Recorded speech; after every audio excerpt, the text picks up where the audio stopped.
There's something unsettling about old hotels.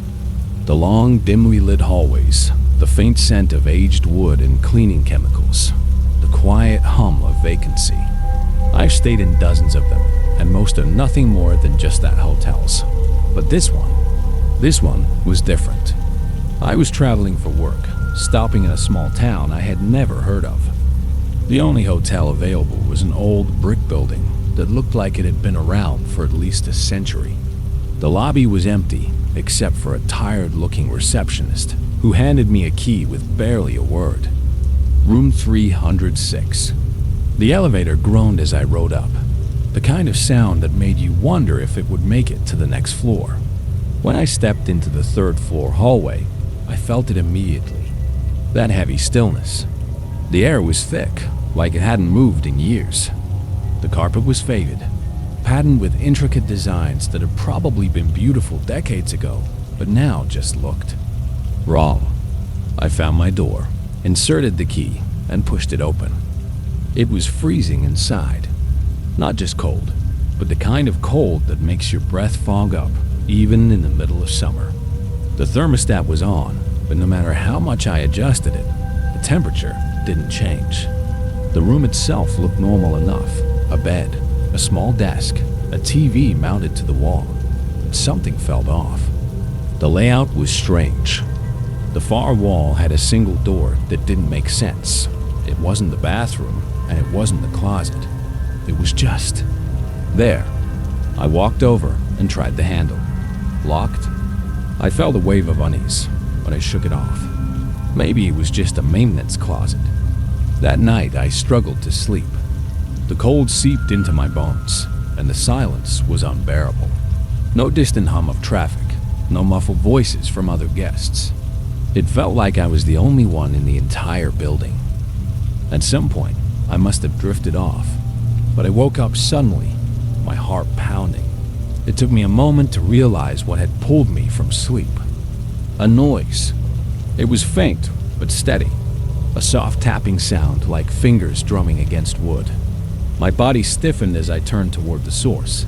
The locked door. The tapping continued, slow and rhythmic. I didn't move. I barely breathed. My mind raced, trying to rationalize it. Maybe the pipes, maybe the old building settling. But the sound was too precise, too deliberate. Then the doorknob rattled. My stomach dropped. It wasn't just a noise. Something was on the other side. I grabbed my phone and turned on the flashlight, pointing it at the door. The moment the light hit it, the tapping stopped. The room was dead silent again, except for the sound of my own breath.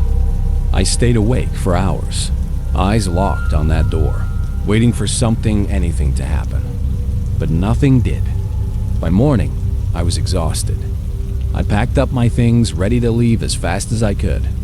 Before I left, though, I asked the receptionist about the room. She gave me a strange look. Room 306? She repeated.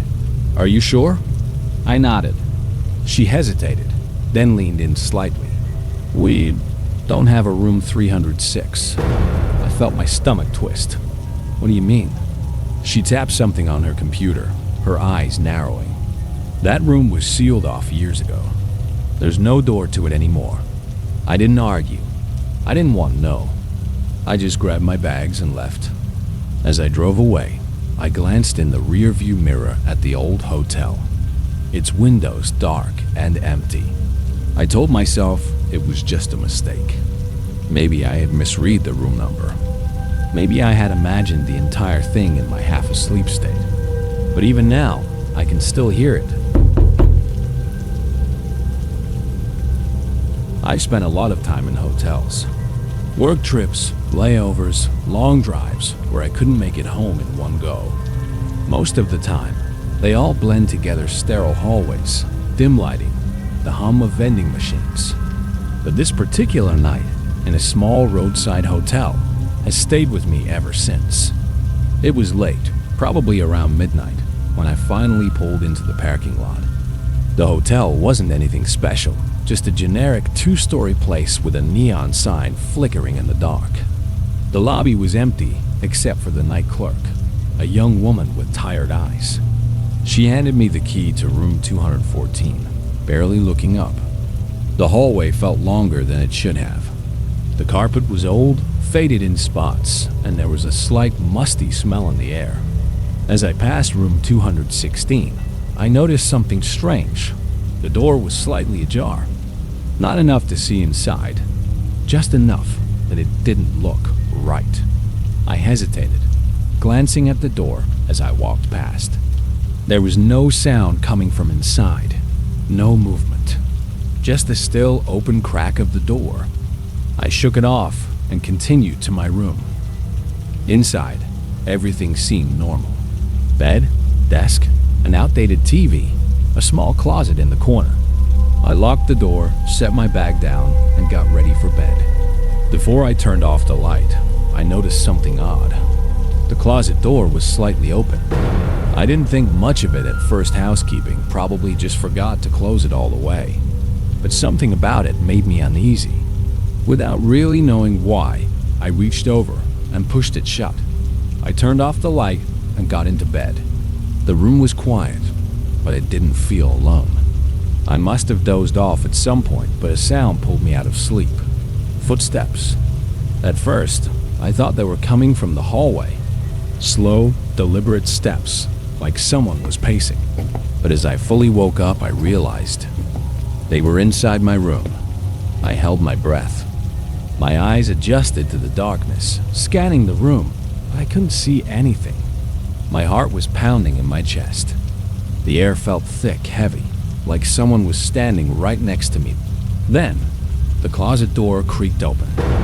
It was slow, painfully slow, as if whoever or whatever was inside was trying not to be heard. I stayed perfectly still, barely breathing. My brain screamed at me to run, to move, to do something, but I was frozen. Then, just as quietly as they had started, the footsteps retreated. The closet door was open again. I don't know how long I lay there, waiting for something to happen, but eventually, the air felt lighter. The room was still. Whatever had been there was gone. At sunrise, I grabbed my things and practically sprinted to the front desk. I mentioned that someone had tried to get into my room in the middle of the night. The clerk looked at me and sighed. "You were in 214, right?" I nodded. She glanced around before leaning in slightly. Guests in that room always complain about hearing things. Footsteps. Doors opening on their own. Some even say they wake up to the closet door wide open. I felt my stomach drop. She hesitated before adding, "It's been happening ever since that man died in 216. They found him in the closet, and ever since then, it doesn't stay closed." I didn't ask any more questions. I just left. But ever since that night, I always check the closet before going to sleep. And if it's open, I don't close it. I never liked staying in hotels. Something about sleeping in a room where thousands of strangers had stayed before me made me uneasy. But on a last-minute business trip, I didn't have a choice. The only available hotel was an old high-rise downtown, one of those places that had been around forever, but was constantly being renovated. The exterior was sleek, modern. The inside? It still had that eerie, vintage feel. Too quiet, too sterile. I checked in around 11 p.m. and got room 407. The elevator ride up felt longer than it should have. The hallway was dimly lit, stretching endlessly in both directions. It smelled faintly of cleaning chemicals and something else. Something stale. My room was like any other. Queen bed, TV, desk. But one thing caught my attention immediately. The mirror. It was massive, spanning almost the entire wall opposite the bed. The kind of mirror that makes the room look bigger than it actually is. I hated it. There was something off about it. The reflection seemed sharper, too clear, almost unnatural. I shook it off and went about my night. I showered, changed, and climbed into bed, turning off all the lights except for the dim glow of the city outside. But as I lay there, I got the strangest feeling, like I was being watched. I turned over, facing away from the mirror, trying to convince myself it was just my imagination. But the feeling didn't go away. It got worse. A cold chill ran down my spine, and for some reason, I had this sudden urge to look at my reflection. Slowly, I turned my head toward the mirror, and I stopped breathing. My reflection was sitting up, but I wasn't. I felt pure, unfiltered terror crawl through my veins. The me in the mirror wasn't moving. It was just sitting up in bed, staring at me, expressionless, motionless, watching. I shut my eyes. This isn't happening. It's a trick of the light. My mind is playing games with me. When I opened them again, my reflection was back to normal. I didn't sleep for the rest of the night. I lay there, barely moving, waiting for something else to happen. When the sun finally started to rise, I jumped out of bed, grabbed my bag, and got ready to leave as fast as possible. But as I turned back to the mirror one last time, I saw them. Handprints. Faint, smeared handprints on the glass, right where my reflection had been sitting. I left without saying a word. But that night, I did some research. It turns out that years ago, this hotel used to be an apartment complex. There had been a series of mysterious disappearances in room 407. People would check in, but never check out.